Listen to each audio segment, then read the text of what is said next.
We got hot dogs. We got hot dogs, but he misspelled hot dog. He misspelled his own creation. We gotta ask him about that. What's up with the spelling, boy? I don't like the way you say that. Oh, he is hot dog. It said hot dogs. Where? When you it just said so there. Howdy, dog. Wolford, it's my savior, good old Annie. Howdy yourself. So about that sign outside. Yeah, I had to change the name. I tried to file a trademark, and it turns out there's already something called a hot dog. What is it? Well, trust me, you don't want to know. I wish I didn't know. Oh, it's probably a porn thing. Oh, dear. Anyway, a single letter removed, and I'm in business. Alright, let's see if I can buy something. Oh, he sells elegant hot dogs, jumbo dogs, and saucy dogs. Mysticality, your muscle by 6, and your moxie by 6. Okay, well, I don't think I need that right now. Okay. For now. Sure. I haven't really arrived at the part where buff items would make much of a difference. What's new? Is it the harp? You can plunk it. Let's plunk it. Plunk it some. Oh no, it's a jaw harp, but it's also literally made out of a jaw. Ooh. Get it? I get it. Wanna plunk it some more? Plunk it some more. Or not, I don't know. Maybe that last part is not. You keep on plunking your twanger. Did you know that Mozart's dad wrote a concert for one of these? Really? Yeah. I think it was Mozart's dad, Leopold Mozart, I think. Yup. Yeah, good old Lenny Mozart. Lenny? It was Leopold, so I guess that's more like Leppy. Or just Leo, I guess. But I wanted something that sounded a bit westerny, so I was like, Lenny. It's like Lenny Mozart. Lenny Mozart. Yeah. Good old Lenny Mozart writing symphonies on his jaw harp. I think it was just a concert, a concerto, not a symphony, but a symphony. I don't know, it might have been. I only vaguely remember something about Leopold Mozart writing a thing for the mouth harp. I think you're full of it. I'm not. I will look this shit up. I'll prove that I'm right to you. Or that I'm wrong. One of those. But for now. Can I talk to her and be like, I arrested the people that did you so wrong? No. No. Alright, well then that was the hat gang. The hat gang. Whoopsie. Leave him alone. So let's see where we're next to go. Next, maybe just do that in the order that I remember the best, and we just go to the desert house. That sounds fine with me. I also have a wander option. You just want to wander? I think I'm just... Oh, how about that? I can just wander around. Alright, your keen eyes detect a secluded cave in the near... Oh, that's you. I'm so sorry. Well, it's the Shaggy Dog Cave. So, do you know what... this is a reference? I do, because I've heard about this now because of Game of Thrones. Yes. But I will let you explain. Game of Thrones, there's... all the Stark kids have dogs, and one of them... It's called Shaggy Dog, but it's actually a reference to a literary thing. A Shaggy Dog, or whatever as a trope, is a side story that like doesn't actually go anywhere.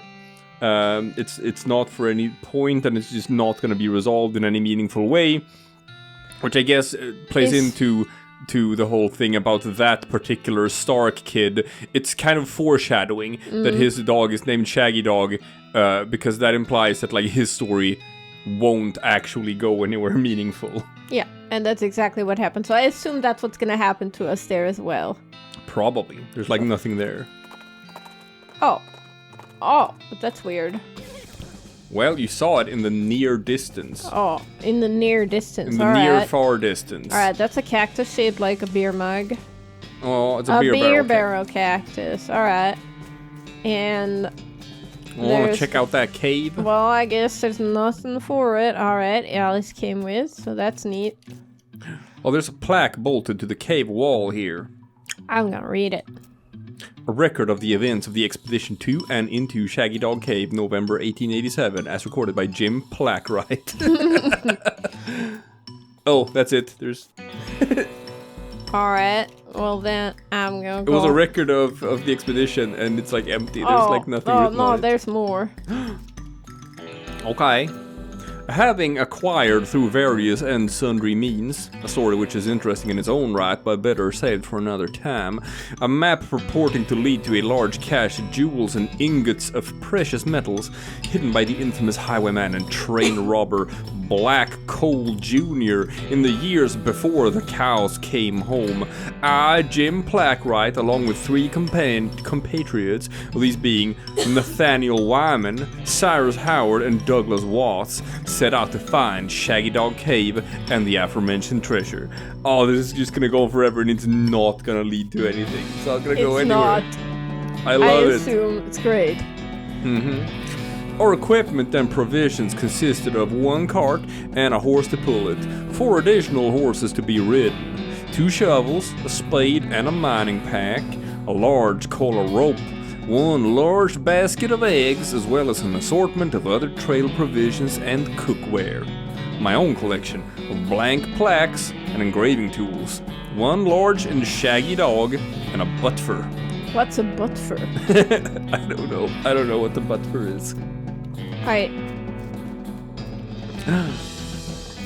After traveling for 2.5 days to the south and east, we arrived at a small town in Dirtwater, the largest settlement in the vicinity of Shaggy Dog Cave. Leaving the dog to watch the horses, the 4 of us entered the local saloon and each ordered a beer, except Cy, who was satisfied with water. Wonderful. Wonderful. Oh, this is gonna go on for so long. This is gonna go on for like an hour, I bet. We'll see. The barman provided our drinks as requested and then withdrew a small wooden box from underneath the bar, asking if we'd care to witness something real interesting. Considering that we still had quite a few hours left to travel, we politely declined and asked him if he knew the way to Shaggy Dog Cave. He replied that he had never been there personally, but gave us rough directions, which correlated nicely with the notes on our map. I don't know if you've noticed this, but each one of these plaques also has a side story that doesn't go anywhere. Goes anywhere. I know. The question is just, I'll just see how many of them there are. No, we'll just do it. Alright, we'll do it. Fuck it. Upon leaving the saloon, we discovered, to our dismay, that some unknown villain had tampered with our wagon. Fortunately, the only supplies missing were the Buttfor and the entire basket of eggs, apart from one that Doug had concealed within a pocket for safekeeping. We also discovered that the dog had absconded with one of the horses, forcing Nate and Cy, after drawing of lots, to share. Okay.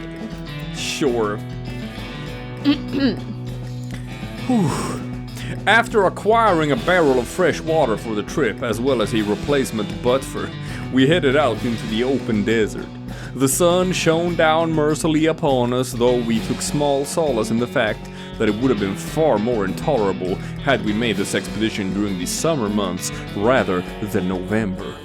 In order to pass the time on the trip and resist being dazed from the heat and susceptible to desert mirages, we exchanged stories of our youth, which I will not be retelling here for reasons of length. Well, thank you. However, I will relate to you 3 odd occurrences that happened to us during our trek in the desert. The first was 2 or 3 hours out of Dirtwater when Nate noticed a glint of sunlight upon a metallic object partially buried in the sand. This was revealed to be a brass oil lamp of foreign design and manufacture, which fortuitously still contained a quantity of oil. Deciding this might come in handy, we stashed it in the wagon with our other tools. They found a genie's lamp. No, that implies that this is gonna go somewhere. Yeah. They're never gonna mention it again. No, they're never gonna mention it again. Implies that they found a genie's lamp. Our next encounter was with a nomadic goblin tribesman who we discovered spoke excellent English. It inquired as to our destination, and we replied that we were looking for Shaggy Dog Cave, though we did not disclose the reason for our journey. The goblin confirmed that we were heading on the correct course, and mentioned that he had only a short time earlier witnessed a large and shaggy dog riding a horse in the same direction. We all agreed that this was an unusual sight indeed, and continued on our way. Okay. Oh dear. Sometime later we encountered a large Adobe hut. It's a large adobe hut. Occupied by two identical seeming old men with wild hair and long white beards. They invited us to take shelter from the heat, which we gratefully accepted, and introduced themselves as hermits. This struck me as peculiar given that there were two of them, but I felt it would be rude to question them on that point.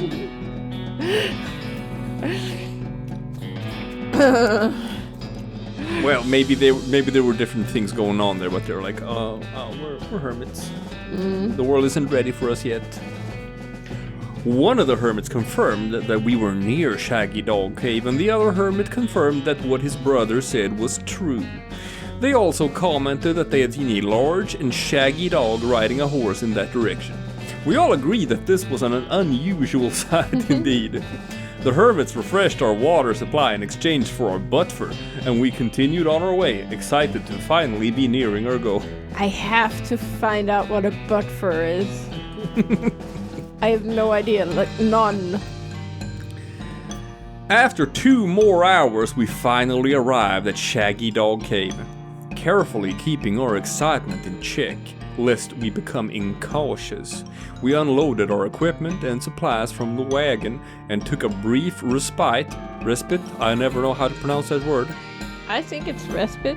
I also think so, but it could be, I don't know. We'll find out some other time.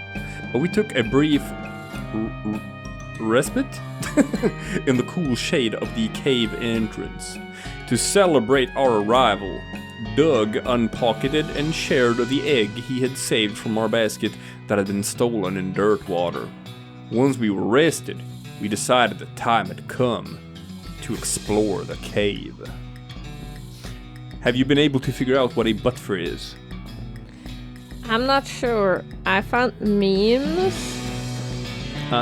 Maybe just do like an image search or something. Yeah, but that's what got me memes with just when someone the memes I got were like the up dog kind of. Oh, okay, gotcha. Well, we might figure out later. It might just be that where it's like what's a Buttfor? It's for pooping, but I don't know. I think you're probably right. I think that's exactly it. Okay. What's a Buttfor? It just might be. It's just, with all of these old-timey words in English not being our native language, it might actually be a real thing. I don't know. No, I love it. But I think it's a joke. All right. Yeah. Well, moving on. Discovering that we had neglected to pack torches, lanterns, or any other light source with which to illuminate the cave, we declared that it was indeed fortuitous that Nate had discovered that antique oil lamp during our travels. He gave the brass a quick shine and then lit the wick, and we were relieved to discover that it lit easily and provided a very adequate amount of light. Alright. Not a genie lamp after all. Guess not. Didn't go anywhere. As we headed into the cave, we were further encouraged by the fact that the floor was quite even and easy to traverse, and there were no side passages which might cause us to become lost. Despite this, I resolved to hang a number of plaques to mark our progress through the cave and engrave them with a tale of our journey, such that others who discovered the cave after us might be entertained and edified by our story. So the dog on the horse is also just never gonna be mentioned again, I guess. We'll see. Soon we came to the end of the tunnel. While Nate, Cy, and Doug took turns with the excavation, I completed the last of the aforementioned plaques. It was a matter of perhaps an hour before Cy's shovel struck a wooden surface with a hollow noise, and we hauled a traditionally styled treasure chest out of the hole with great excitement.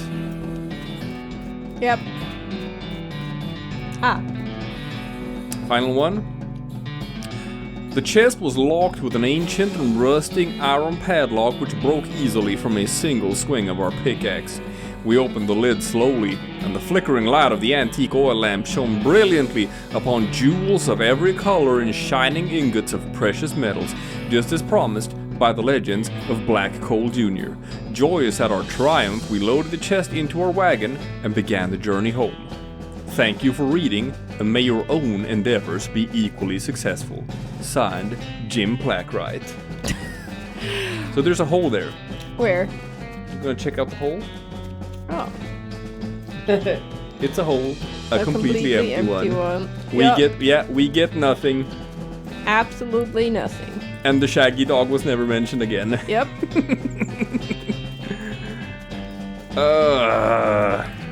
I love it. Well, we knew what we were getting ourselves into. Yep. In Shaggy Dog Cave. We did know that.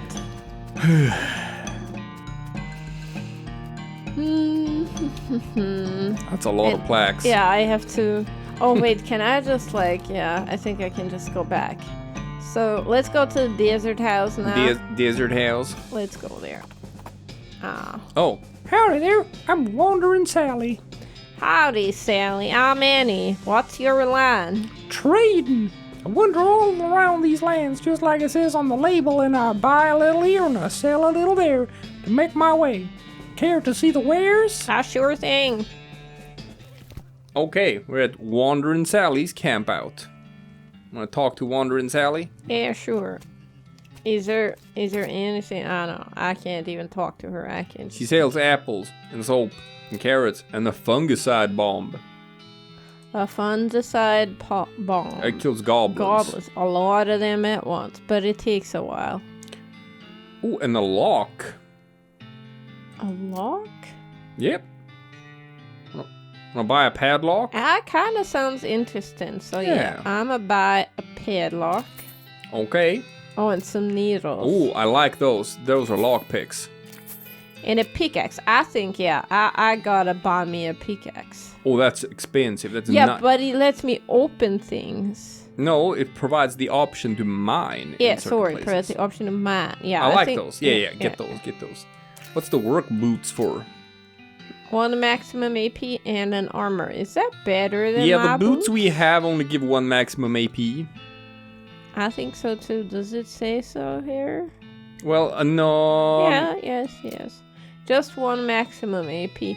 But them boots, I'll get me better boots. Do you think it's worth it to spend like the meat in that? Do I have something on my lapel right now? I think you do, but you can always exit and just check your inventory to see if you have I have the replica sheriff's badge. Ah. It gives you 1 armor. And this is just 1 to all the base stats. Yeah, it's fine. I think this is fine for now. Yeah, I like the pickaxe. I think that's good to buy. Do I need soap? I mean, sure, it could be good for something, right? Well, let's buy some soap. Okay. You want to sell something? You got so many like stuffs to sell. Yeah, but You like cheap whiskey and stuff like that.